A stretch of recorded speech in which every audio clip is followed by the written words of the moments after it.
They whispered it like it was already the truth, like saying it enough times could make it real. She's with child. And in a town where names could rot faster than wood left in the rain. That was all it took. Elena Kiona stood alone in the center of Dry Creek. Boots planted in dust that hadn't seen rain in 3 weeks. The sun hanging high and merciless, pressing down on her shoulders like judgment itself. Her dress was simple, worn from travel, her dark hair tied back, but loose strands clung to her face from the heat. One hand rested lightly against her stomach, not defensive, not ashamed. Just there, steady, as if she had already accepted something no one else understood. The townspeople gathered in a loose circle, not close enough to touch her, but close enough to make sure she felt every eye, every breath, every quiet accusation. A woman near the front folded her arms and leaned toward another, voice low but sharp. No ring, no man, and she expects us to believe nothing's wrong. A man beside her chuckled under his breath, shaking his head like he'd seen this story before and already knew the ending. Even the children stood still, watching with wide eyes, learning something they weren't old enough to question yet. Sheriff Hale stepped forward, boots crunching slow against the gravel, his badge catching a thin slice of sunlight. He wasn't cruel by nature, but he was tired, and tired men often chose the easiest version of truth. You're standing in the middle of my town, he said, voice even, practiced. And folks here got questions. Elena didn't answer, didn't look at him. Her eyes stayed fixed on something beyond the buildings, beyond the people, something only she could see. The sheriff shifted, clearing his throat, louder this time. You're going to tell us who the father is. The words settled heavy in the air, but she remained still, silent, her fingers tightening slightly around something small in her palm, a silver necklace, worn but carefully held. The only thing she hadn't let go of. A murmur rolled through the crowd, growing, pressing, pushing. Someone stepped forward just enough to make their voice heard. She thinks silence makes her innocent. Another answered, or she don't know which lie to pick. A ripple of dry laughter followed, thin and sharp, like wind through broken boards. The sheriff exhaled slowly, patience thinning. This town don't run on silence, he said, softer now but firmer. You speak, or we make our own decisions. For a moment, the world seemed to narrow, just heat, dust, and waiting. Then from the far edge of the road came the sound of hooves, slow, measured, not urgent, not afraid, just certain. A single rider moved through the glare, his silhouette cutting clean against the horizon. And though no one said his name yet, the way the crowd shifted told the story before he even reached them. Caleb Thornfield rode into Dry Creek without hurry, without announcement. But something in the air changed the moment he crossed into that circle, like the town itself had taken a breath it didn't know it was holding. Caleb did not speak when he reached them. He let the silence stretch first, long enough for every whisper to fade on its own. His horse stopped a few feet from the edge of the circle, and he remained in the saddle for a moment, looking not at the sheriff, not at the crowd, but at the woman standing alone. Elena did not turn her head yet, but something in her posture shifted, just slightly, like a breath taken after holding it too long. Caleb swung down from the saddle with an easy motion, boots touching the ground with a quiet finality that carried more weight than any raised voice. The dust settled around him as he stepped forward, slow, measured, every movement deliberate. Sheriff Hale adjusted his stance, trying to keep control of the moment that was beginning to slip. This is not your concern, Thornfield, he said, not unkind, but firm enough to remind everyone who held authority here. Caleb stopped a few steps away, his eyes finally moving to the sheriff, calm, unreadable. Looks like it became my concern the second I rode in, he replied, his voice low, steady, the kind of voice that did not need to be loud to be heard. A murmur moved through the crowd again, quieter now, uncertain. The same people who had spoken freely moments ago now watched more carefully, weighing something they could not quite name. The sheriff exhaled slowly, glancing back at Elena. She refuses to answer a simple question, he said. And folks here have a right to know what is happening in their town. Caleb shifted his gaze to Elena then, and for the first time their eyes met. There was no fear in hers, no plea, just a quiet kind of resolve. And in her hand, still held close, the silver necklace caught the light again, just for a second, and Caleb saw it clearly this time. the shape. The worn edge, something familiar enough to pull at a memory he had buried deep. His jaw tightened, not with anger, but with recognition. He stepped closer, not rushing, not crowding her, just enough to stand beside her instead of across from her. The sheriff noticed the movement, his voice sharpening slightly. "You know her?" Caleb did not answer right away. His eyes remained on the necklace, then lifted slowly to Elena's face. Something unspoken passed between them, something the others could not read. The crowd leaned in again, tension building not from noise this time, but from the lack of it. A man near the back cleared his throat, louder than needed, as if trying to pull the moment back into something simple, something they understood. "Either she speaks," he muttered, "or we make sense of it ourselves." No one laughed this time. No one agreed out loud. They just waited. Caleb straightened slightly, turning just enough to face the sheriff again, but he did not step away from Elena, not even an inch. "You are asking the wrong question," he said quietly. The sheriff frowned, irritation flickering across his face. "And what would be the right one?" Caleb paused, just long enough to let the weight of the moment settle. The sun pressed down. The dust hung still. Even the horses seemed to hold steady. And then he said, "Not whose child it is." His voice did not rise, but it carried through every corner of the street, clear as a bell. "But who is willing to stand when it matters?" The words did not sound like a challenge. Not quite. But they landed like one. The sheriff hesitated, caught between authority and something less certain. The crowd shifted again, slower this time. People exchanging glances instead of accusations. Elena lowered her eyes for a brief second, her fingers loosening just enough for the necklace to slip slightly against her palm. And Caleb noticed, because he had seen that exact piece of silver once before, years ago, in a place far from Dry Creek, in a moment he had never expected to return, and now it stood here between them, silent, waiting, just like everything else. The town did not know what to do with silence when it was not theirs to control. It lingered in the air like heat rising off dry ground. Sheriff Hale shifted his weight, eyes moving between Caleb and Elena, trying to find something solid to stand on, something he could name and command. But Caleb gave him nothing, no explanation, no apology, just that steady presence that made men second-guess their own certainty. "You are making this harder than it needs to be," the sheriff said finally. Though his voice had lost its edge, Caleb tilted his head slightly, as if considering the words, then glanced once more at the necklace resting against Elena's fingers, the silver worn smooth by time, shaped like a small crescent with a faint engraving along the edge.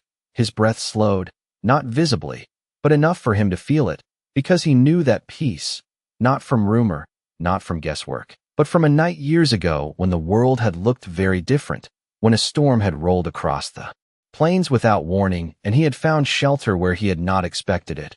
A fire inside a low wooden structure, the scent of sage in the air, and an old woman with steady hands who spoke little but saw everything.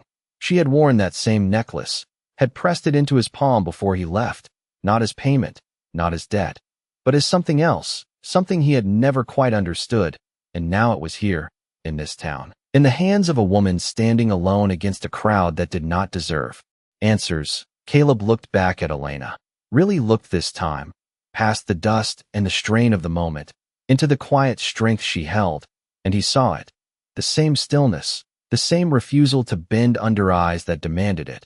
"You carry something that does not belong to this place," he said softly, not to the sheriff, not to the crowd, but to her.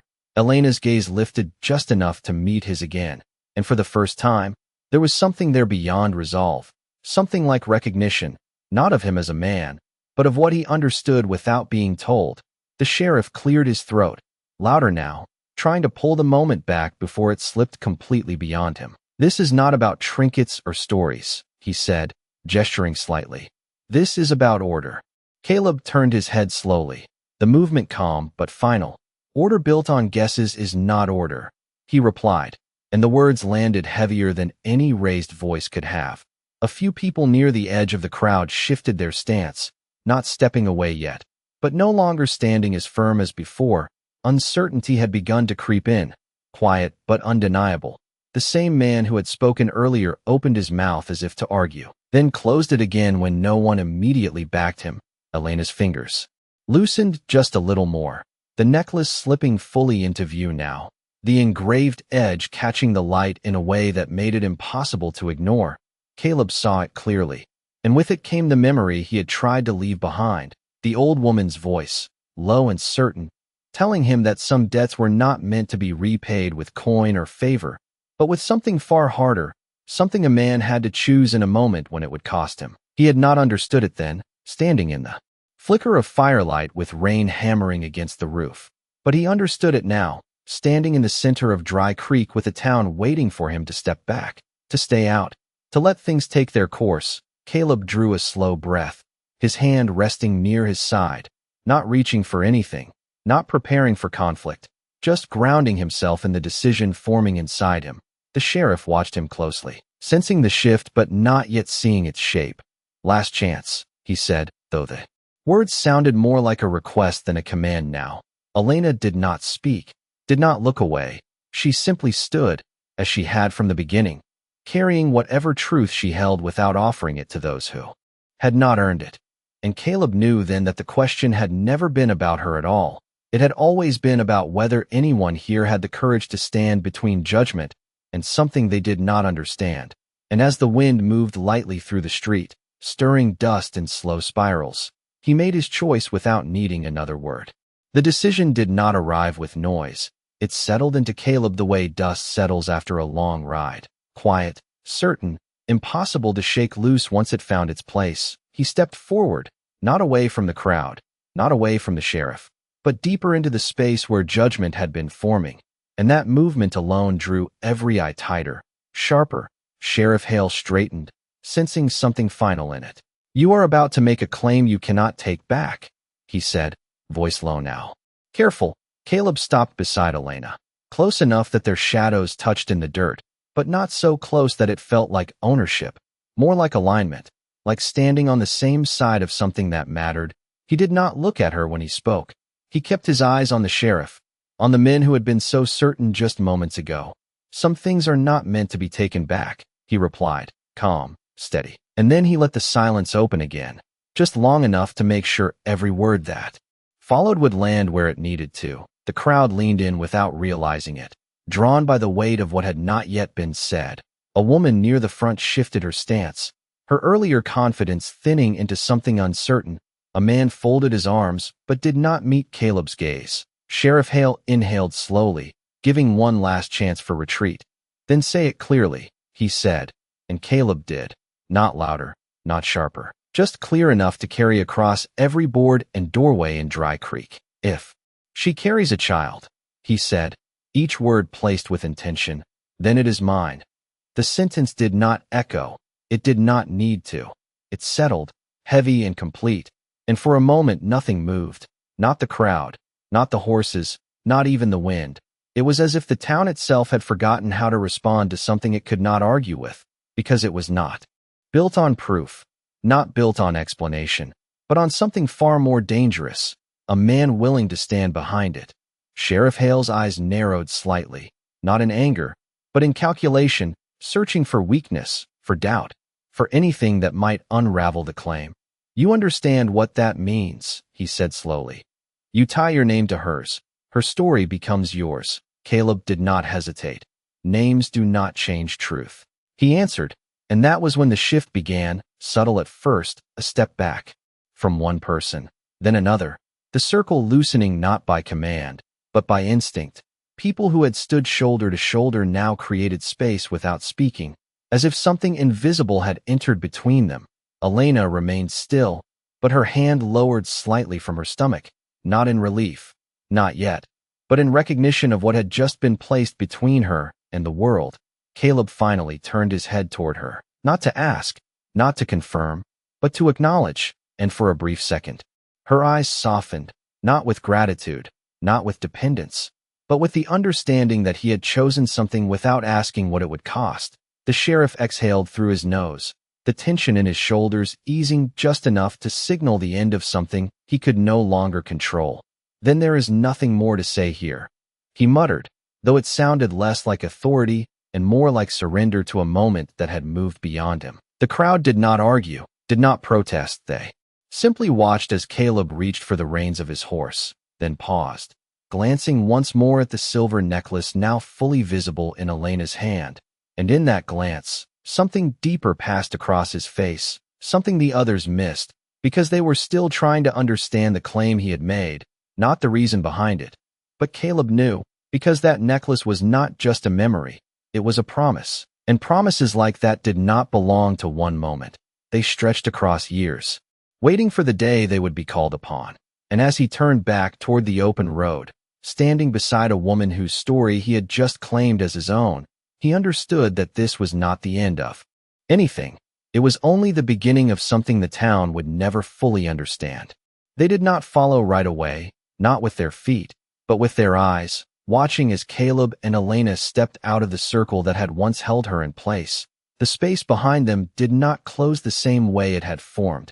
It stayed loose, uncertain, like something had been broken without anyone seeing exactly when it happened. Caleb led his horse by the reins instead of mounting, his pace unhurried. Each step measured against the weight of what he had just claimed. Elena walked beside him. Not behind, not ahead, just beside, her hand still holding the silver necklace, though now it rested lower, no longer hidden.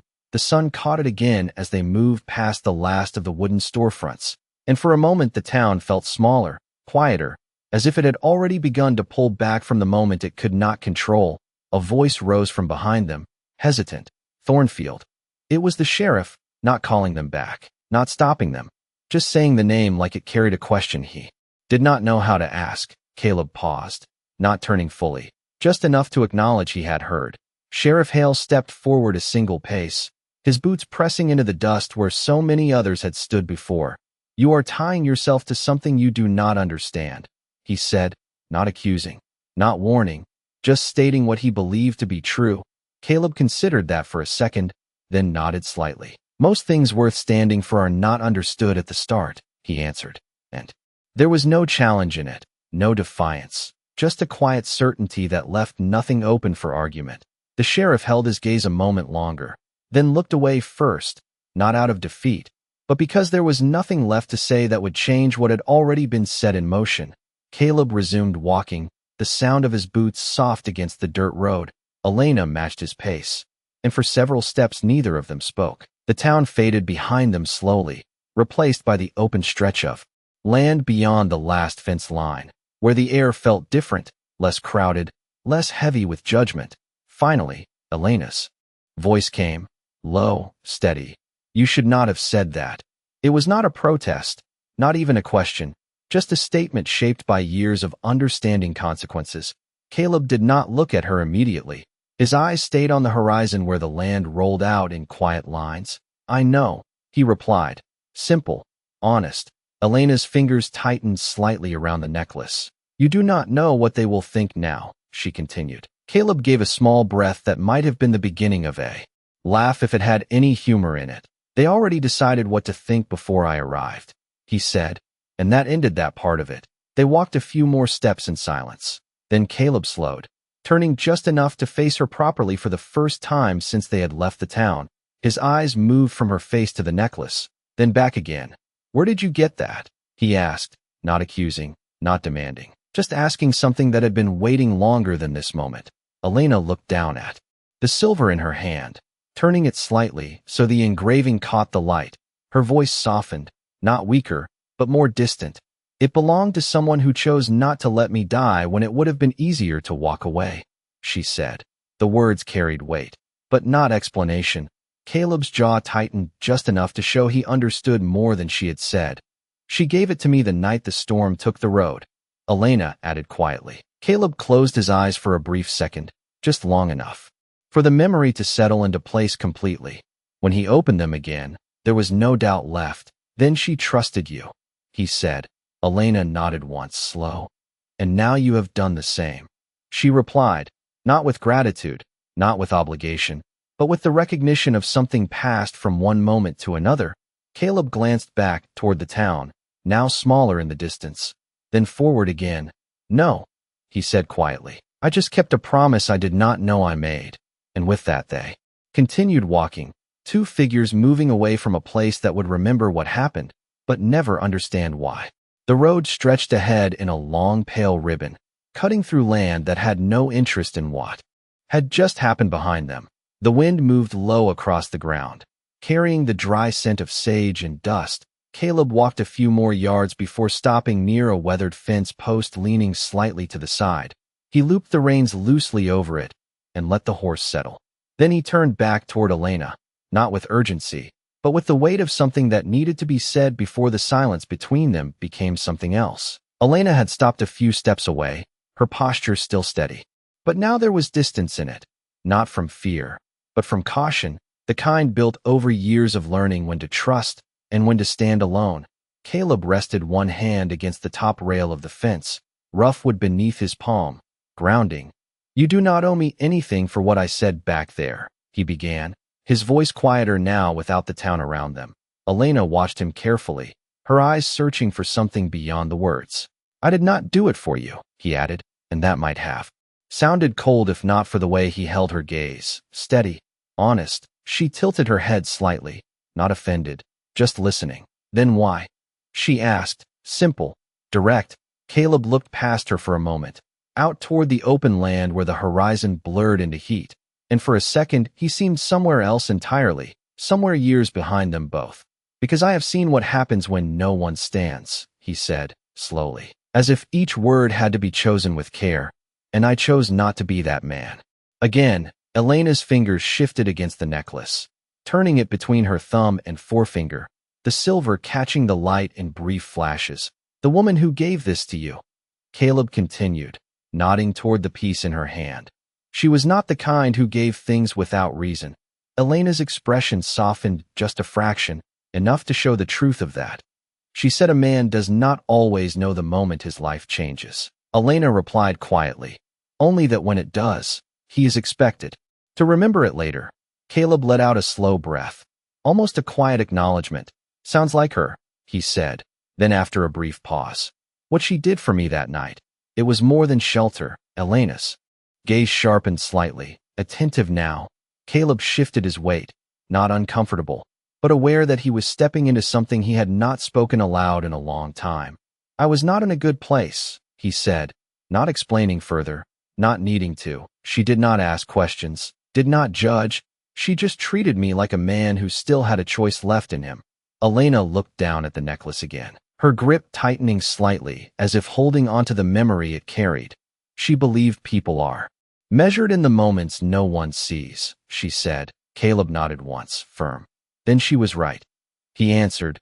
The wind picked up slightly, brushing past them, carrying the faint echo of the town behind them, but not enough to pull them back. Elena lifted her eyes again, meeting his. "You claimed something in that town," she said. "Something that will follow you." Caleb did not look away. "I know," he replied. Elena studied him a moment longer, weighing not the words, but the man behind them. Then she gave a small nod, not agreement, not approval, but acceptance of what had already been set into motion. "Then you should know something as well," she said. Caleb waited, silent. "I did not lie by staying silent," she continued, her voice calm, grounded. "But I did not tell them the truth either." Caleb's expression did not change, not surprised, not concerned, just listening. Elena drew a slow breath, her hand resting once more near her stomach. "The child they speak of," she said, pausing, just long enough for the weight of it to settle. "It is not what they think." Caleb held her gaze, steady as before. "It rarely is," he answered quietly, and for a moment the space between them held something new, not tension, not distance, but the beginning of an understanding that did not need to be rushed.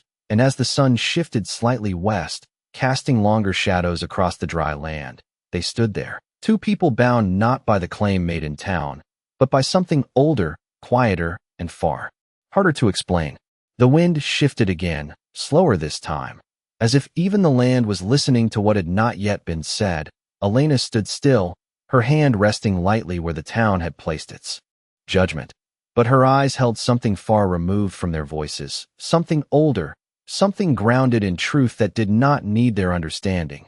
Caleb remained by the fence, one hand still on the rough wood, the other resting at his side, waiting, not pressing, not asking more than what she was willing to give. because he had already stepped into something that could not be undone, and he knew better than to rush what came after. Elena lowered her gaze briefly to the necklace, her thumb brushing across the worn engraving as if it could guide her words. Then she spoke. "Where I come from, carrying a child is not a shame," she said, her voice steady, shaped by something deeper than explanation. "It is a promise, a continuation." Caleb listened without interruption, his eyes steady. "But what I carry now," she continued, "is not a child as they understand it." She lifted her hand slightly, not hiding it, not presenting it, just acknowledging it. "It is something given to me when." She passed. Caleb's brow tightened just a fraction, not confusion, but focus. "The woman who helped you," he said quietly. Elena nodded once, slow. "She was my grandmother." The words settled into the space between them with a weight that changed everything without raising its voice. Caleb drew in a slow breath, the pieces aligning in a way that made the past feel closer than it had any right to. She said there would be a moment. Elena continued, "When I would stand alone in a place that did not understand me, and I would have to choose whether to protect what was given or give it away to make others comfortable." Her eyes lifted to meet his again, unwavering. "I chose to protect it." Caleb looked at her for a long second, not searching for doubt, but recognizing the same quiet strength he had seen once before, in a different face, under different light. "Then you chose right," he said, simple, certain. Elena's shoulders eased slightly, not in relief, but in confirmation that she had not stood alone entirely. Even before he arrived, the wind carried a faint echo of voices from the town, distant now, smaller, like something already fading into story. Caleb glanced back once, then returned his attention to her. "What exactly did she give you?" he asked, not out of doubt, but because understanding mattered now. Elena looked down again, her hand moving from the necklace to rest lightly against her stomach. "Knowledge," she said. "Not of books, not of words, but of how to listen, how to heal, how to carry what others cannot see." Caleb's expression shifted slightly, the weight of it settling deeper. "And they think it is something else," he said. Elena nodded, a faint shadow of something like sadness crossing her face. "They see what they are taught to see," she replied, "not what is actually there." Caleb let out a slow breath, looking out across the land again, the horizon steady, unchanged by the small storms of people and their judgments. "Then what you carry," he said, turning back to her, "is not a burden." Elena shook her head gently. "No," she said. "It is a responsibility." The word lingered, heavier than anything the town had thrown at her. Caleb nodded once, understanding settling into place, not fully, but enough. "And now they believe something else entirely," he said, a faint trace of irony in his tone. Elena's lips curved just slightly, not quite a smile, but close enough to show she saw the same truth. "Yes," she said. "And you gave them that belief." Caleb met her gaze, steady as before. "Sometimes the only way to protect the truth," he said quietly, "is to let people hold something else in its place." Elena studied him for a moment longer, then gave a small, deliberate nod, the kind that marked not agreement, but recognition. And as the sun dipped just enough to soften the edges of the world around them, the two of them stood in that quiet understanding, knowing that what had begun in that town was not a lie, not entirely, but a shield, and shields were not meant to last forever, only long enough for what they protected to find its rightful place. The light began to change in a way only the open land could show, the harsh white of midday softening into something warmer, longer shadows stretching across the ground like quiet reminders that time did not stop for anyone. Caleb untied the reins from the fence and rested his hand along the horse's neck, not mounting yet, just giving himself a moment to think without speaking. Elena stood a few feet away, the distance between them no longer guarded, but still respected, her hand no longer pressed against her stomach, now resting at her side with the necklace looped loosely between her fingers, the silver catching the softer light as it swayed gently with the breeze. "They will talk," she said after a while, not looking back toward the town, because she did not need to see it to know. Caleb gave a small nod, eyes still on the horizon. "They always do," he replied, his tone carrying no frustration, only acceptance of something that had been true long before either of them arrived here. Elena shifted her weight slightly, boots pressing into the dry earth. And when they talk long enough, she continued, they begin to believe what they say. Caleb turned his head just enough to glance at her. That is their burden, he said quietly. Not yours. Elena met his gaze, studying him with that same careful attention she had carried since the beginning, as if measuring not just his words, but the space behind them. You speak like someone who has already lived through it, she said. Caleb let out a slow breath, a faint trace of something distant crossing his expression. I have, he answered, simple, without detail, and that was enough. The wind picked up again, brushing past them in a steady line, carrying the faint sound of something far off. Hooves. Maybe, or just the land shifting in its own way. Caleb listened for a moment, then looked back toward the road that led away from Dry Creek. This place will not forget today, he said, not as a warning, but as a fact. Elena nodded once. No, she agreed. But they will not understand it either. Caleb's gaze settled on her again, steady, grounded. They do not need to, he said. Understanding is not required for something to be right. Elena held his gaze a moment longer, then looked down at the necklace once more, her fingers tracing the worn edge as if grounding herself in its presence. My grandmother used to say, she began, her voice softer now, shaped by memory.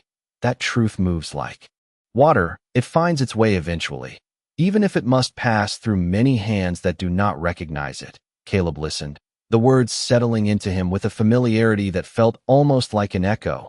Then we did not stop it, he said. We just changed its path for a while.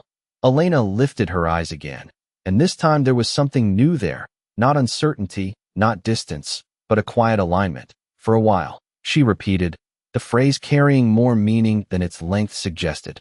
Caleb finally moved, placing one foot into the stirrup but pausing before he pulled himself up. Where will you go? He asked, not as a demand, not even as an expectation, just a question that acknowledged her choice. Elena looked past him, toward the open land that stretched beyond the road, endless in its quiet promise. West, she said. There are people who still remember what was given, people who will understand what I carry. Caleb nodded once, as if that direction made sense in a way that did not need explanation. Then you should not walk alone, he said. Elena's eyes shifted back to him, a slight narrowing, not defensive, just careful. You have already done enough, she replied. Caleb shook his head once slow. I did not do it for you, he said again, echoing his earlier words. But I will walk with you because I choose to. The difference hung there, clear, undeniable. Elena held his gaze for a long second, weighing not the offer, but the man making it. Then she gave a small nod, not hesitant, not rushed, just decided. And as the sun dipped lower, casting gold across the land, Caleb pulled himself into the saddle and reached down, not to pull her up, but to offer the space beside him on the road ahead. And without another word, they began to move, leaving behind a town full of questions, carrying forward something that did not need answers to remain true. The road did not rush them. It stretched steady beneath the slow rhythm of hooves and footsteps, the kind of road that had seen men leave with certainty and return with questions. Caleb rode just ahead by a few feet now, not out of distance, but out of habit, his posture relaxed in the saddle, yet alert in the way of someone who listened more than he spoke. Elena walked beside the horse at first, her pace even, her breathing steady, the necklace now resting around her neck where it belonged, the silver lying against her chest like something returned rather than borrowed. The sun lowered further, painting the land in long strokes of amber and shadow, and for a while neither of them spoke, not because there was nothing to say, but because silence had already proven it could carry more than words if given the chance. After a mile or so, Caleb slowed the horse and glanced down at her. There is a stream about half a mile ahead, he said, his voice easy. Water runs clean there this time of year. Elena nodded once, not asking how he knew, understanding that some men carried maps in their memory the same way others carried regrets. They continued on, the ground shifting slightly beneath their feet as the land dipped into a shallow valley, the air cooling just enough to take the edge off the heat. When they reached the stream, it was just as he said, clear water moving over smooth stones, quiet, constant, untouched by the noise they had left behind. Caleb dismounted without a word. Tying the horse loosely to a low branch, he stepped aside, giving Elena the space first, not out of politeness, but respect. She knelt by the water, dipping her fingers into it, watching the current move around them, then cupped her hands and brought it to her lips, slow, deliberate, as if grounding herself in something real after everything that had been spoken for her. Caleb watched for a moment, then turned his gaze outward, scanning the edges of the land, not expecting trouble, but never assuming its absence. After a while, Elena sat back on her heels, the water dripping from her hands. "You have traveled this road before," she said, not asking. Caleb nodded slightly, eyes still moving across the horizon. "Long enough to know where it bends," he replied. Elena studied him quietly, then looked back at the water. "And where it breaks," she added. Caleb let out a faint breath, something close to agreement. "Sometimes the break is the only honest part," he said. Elena reached up, touching the necklace lightly, as if confirming it was still there. "My grandmother used to say that the land remembers who walks it with truth," she said. Caleb glanced at her, a faint line forming at the corner of his eyes. "Then this land has seen very few," he answered, not bitter, just certain. The stream continued its quiet movement, unbothered by their words, unbothered by anything at all. Elena looked up again, her gaze sharper now, more focused. "You said you chose not to be that man again," she said, bringing the earlier words back into the present. Caleb did not answer immediately. He stepped closer to the water, crouching slightly, letting his fingers trail through the current, watching the way it moved around them without resistance. "There was a time," he began slowly, "when I saw something wrong and told myself it was not mine to carry." His voice remained calm, but there was weight beneath it now. "I walked away," he continued, "and for a long time, I convinced myself that silence was the same as peace." Elena listened without interrupting, her eyes steady on him. "It is not," Caleb said finally, lifting his hand from the water, droplets falling back into the stream in quiet succession. "Silence is just another way of letting something stand when it should not." Elena nodded once, the understanding settling in without needing further explanation. The sun dipped lower still, casting the stream in a softer glow, and for a moment, the world felt balanced again, not because everything was resolved, but because something had been chosen, something had been carried forward instead of left behind. And as the light began to fade toward evening, the two of them remained there by the water, not as strangers bound by a moment, but as people who had stepped into something larger than either of them had planned, and did not turn away. The light slipped lower until the sky turned the color of worn copper, and the stream beside them carried that color in broken pieces across its surface. Caleb stood slowly from where he had crouched, wiping his hand against his jeans without thinking, as if grounding himself back into the present after speaking something he had kept buried for too long. Elena remained near the water, but she was no longer studying it. Her gaze had shifted beyond, following the current as if it might lead somewhere she already knew. "The road changes after this," Caleb said after a moment, his voice calm, returning to something practical. "It narrows, cuts through higher ground, less water, more wind." Elena nodded slightly, absorbing the information without question, "and fewer people," she added. Caleb gave a faint nod in return. "That too," he said.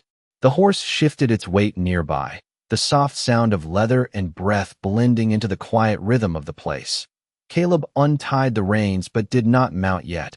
Instead, he stood beside the animal, one hand resting lightly along its neck, watching Elena as if measuring whether the path ahead would be one they both continued, or one that split without warning. Elena rose from her place at the stream, brushing the dust from her hands. The necklace settled against her chest as she straightened. No longer something she held, but something she carried without effort. She stepped closer, stopping just a few feet from him, close enough for words to pass without being pushed by the wind. "If we keep going west," she said, "we will reach land that still listens." Caleb studied her for a moment, not doubting the direction, but understanding what it meant to follow it. "And if we do not?" he asked quietly. Elena did not hesitate. "Then what I carry will stay hidden longer than it should." The answer came without fear. Only truth. Caleb looked past her toward the horizon, where the land stretched out in long fading lines, the kind of distance that did not promise anything, but did not deny it either. Then we do not turn back, he said. Simple. Final. Elena's eyes held his for a long second. Then she gave a small nod, the kind that sealed something without ceremony. Caleb placed his foot in the stirrup again. This time pulling himself into the saddle in one smooth motion, he adjusted the reins loosely in his hands, then looked down at her, not with expectation, but with the same steady presence he had held since the beginning. Elena stepped forward, not asking for help, not waiting for it, just aligning herself with the path ahead. They began moving again, slower at first as the ground shifted upward, the stream falling behind them in quiet distance, the sound of water fading into memory as the wind took its place, carrying a cooler edge now that the sun had begun to drop. After a while, the land rose into low hills, the path narrowing just as Caleb had said.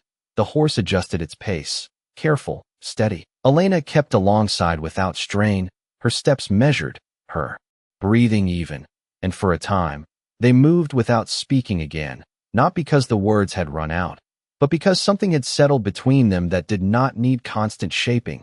The sky deepened further, the first hint of evening stretching across it, and with it came a silence different from before, not empty, but full, like a held breath that did not need release. Caleb glanced down once, just briefly. You said your grandmother prepared you for a moment, he said. Elena nodded without looking up. Yes. Caleb shifted slightly in the saddle. Did she say what would come after? He asked. Elena lifted her eyes then, meeting his with a calm that held both certainty and unknown. She said that after the moment comes the path, she replied. And the path is where most people turn back. Caleb let that sit for a second, the words settling into him with a weight that felt familiar. Then he gave a small nod, more to himself than to her. Then we keep walking, he said quietly, and neither of them questioned it.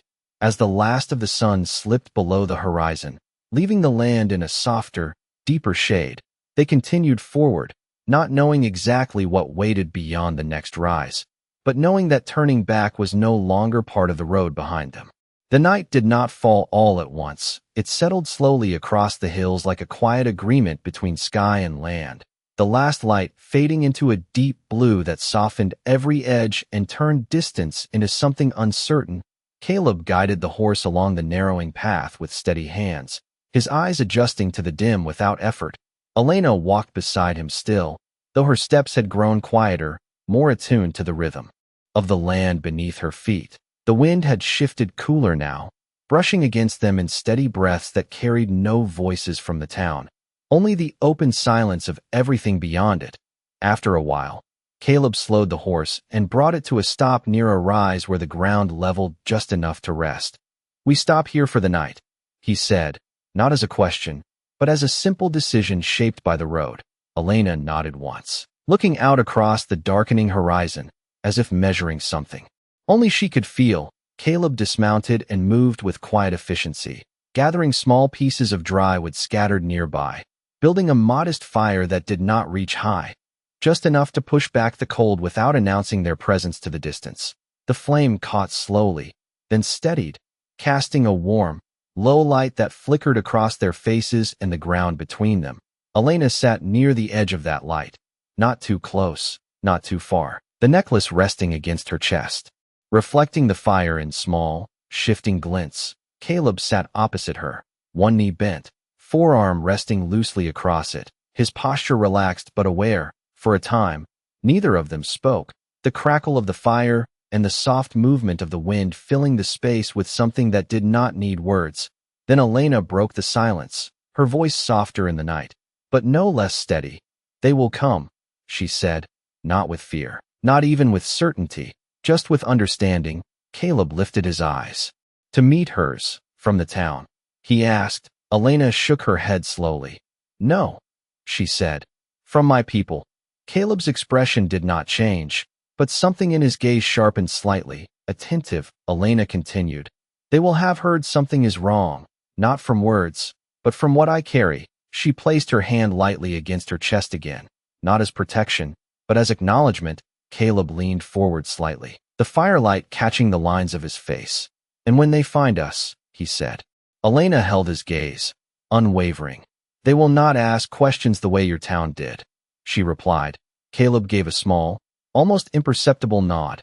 I would not expect them to, he said. The fire shifted. A small piece of wood settling deeper into the coals, sending a brief spark upward before it disappeared into the night.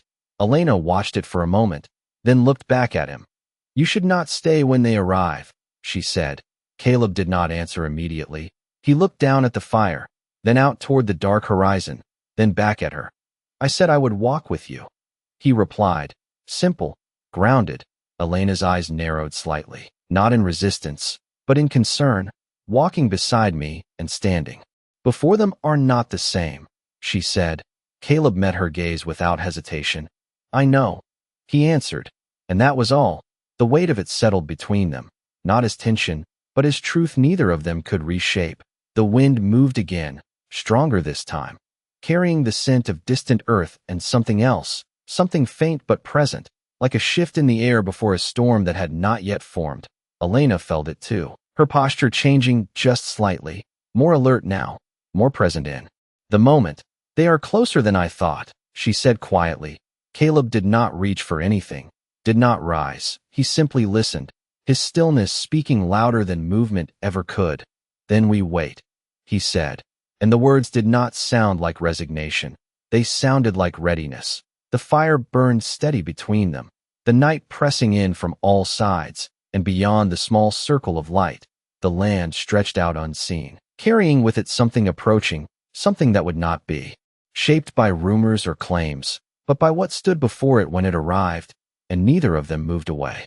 The night held steady around them, thick and watchful, the fire now burning lower, its light softer but still enough to mark their place against the dark. Caleb did not move from where he sat, his posture unchanged, his eyes fixed beyond the edge of the light where the land disappeared into shadow. Elena remained across from him, her breathing slow, controlled, but her attention had sharpened, not outward in fear, but inward in recognition. Like someone hearing a familiar call carried on the wind, the silence stretched longer this time, not empty, but full of something approaching. Something neither of them tried to interrupt. Then it came, not loud, not sudden, but certain, the distant rhythm of hooves moving across open ground, steady and measured, not rushed, not hidden, as if whoever approached had no need for either.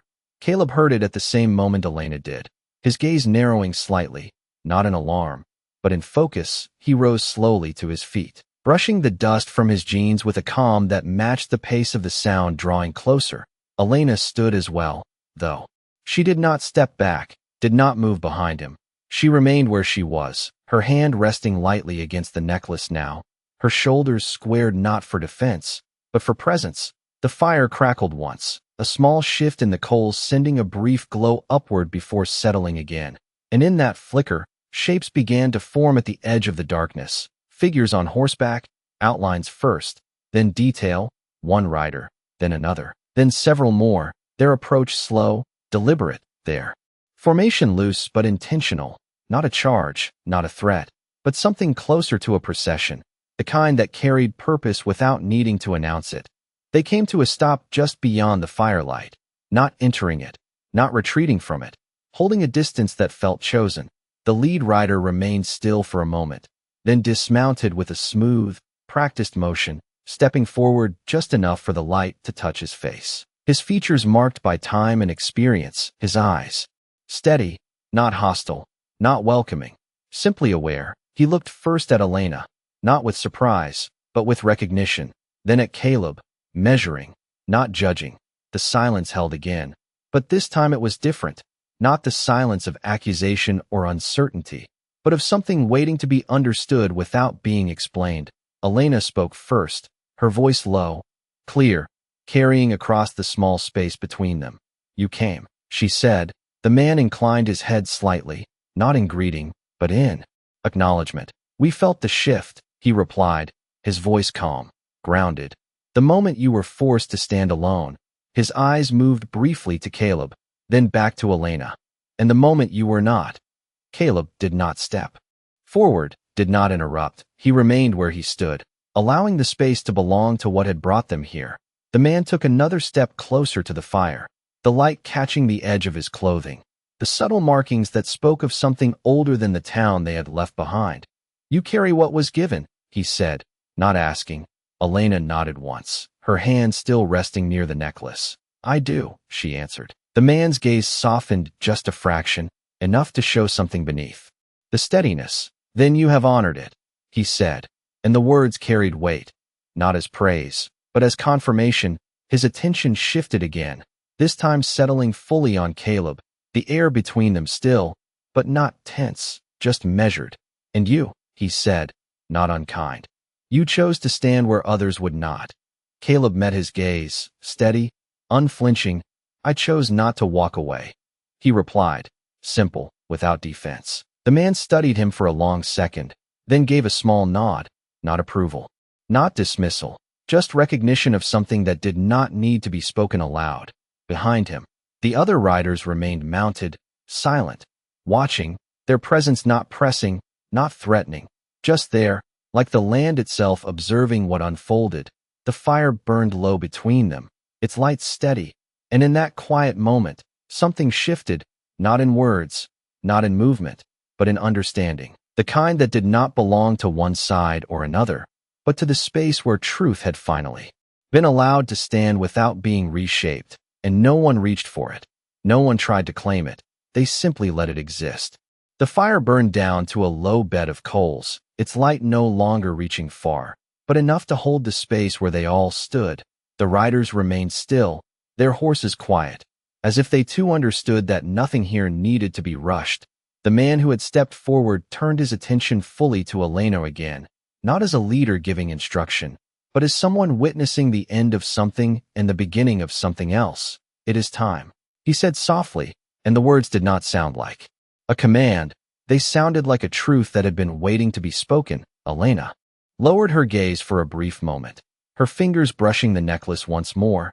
Then she lifted her head and nodded, the movement calm, certain, without hesitation. She stepped forward, crossing the small distance between herself and the man, not leaving anything behind, but carrying everything with her. The man reached into a small pouch at his side and withdrew a thin cord. Simple, worn, he held it out, and without a word, Elena placed the necklace into his hand, the silver catching the last glow of the fire before disappearing into shadow. Caleb watched, not moving, not speaking, understanding now that what he had stood for was never meant to be kept, only protected until it reached where it belonged. The man tied the necklace carefully to the cord and placed it back into the pouch, then looked at Elena with something deeper than approval, something closer to respect. "You carried it well," he said. Elena inclined her head slightly, accepting the words not as praise, but as acknowledgement of what had been done. The man then turned to Caleb, his gaze steady, thoughtful. "You stood when it was not yours to stand for," he said. Caleb met his eyes, calm as before. "It became mine when I chose it," he replied. The man held his gaze for a moment longer, then nodded once, slow, deliberate. "That is how it begins," he said, and with that, he stepped back, giving space again. Elena turned then, not toward the riders, but toward Caleb, her eyes holding his in a way that said more than any words they had exchanged. "You changed what they believed," she said quietly. "But you did not change what was true." Caleb gave a faint nod. "That was never the point," he answered. Elena's expression softened just enough to show the weight of what had passed between them. "No," she said. "It was not." The wind moved again, softer now, carrying away the last heat of the day. The riders began to shift slightly, not leaving yet, but preparing, the moment drawing to its natural close without needing to be forced. Elena took a step back toward them, then paused, just for a second. "The path you chose," she said, her voice steady. "It will ask for more." Caleb did not look away. "I expect it will," he replied. Elena gave a small nod, the kind that marked understanding rather than farewell. Then she turned and walked toward her people, her steps sure, her posture unchanged, as if the weight she had carried had not been taken from her, but transformed into something she no longer had to hold alone. Caleb remained where he was, watching as she reached the riders, as they made space for her without question. as she mounted and settled among them as if she had never been apart. The man who had spoken last looked back once, meeting Caleb's gaze across the fading light, then inclined his head again, a final acknowledgement, and without another word, they turned, their horses moving in quiet unison, carrying them back into the darkness from which they had come, the sound of hooves fading slowly until it became part of the night itself. Caleb stood alone by the dying fire, the coals glowing faintly, the land stretching out before him once more, unchanged and yet not the same. He looked down at his hands, empty now, then out toward the horizon where the path continued, long and uncertain, and after a moment, he reached for the reins, pulled himself into the saddle, and rode on, not toward a destination, but along a road that had already decided something about him, a road that did not need witnesses, only a man willing to stay on it. And in the quiet that followed, there was no victory, no loss, only the kind of stillness that comes when something has been set, right without anyone needing to say it aloud.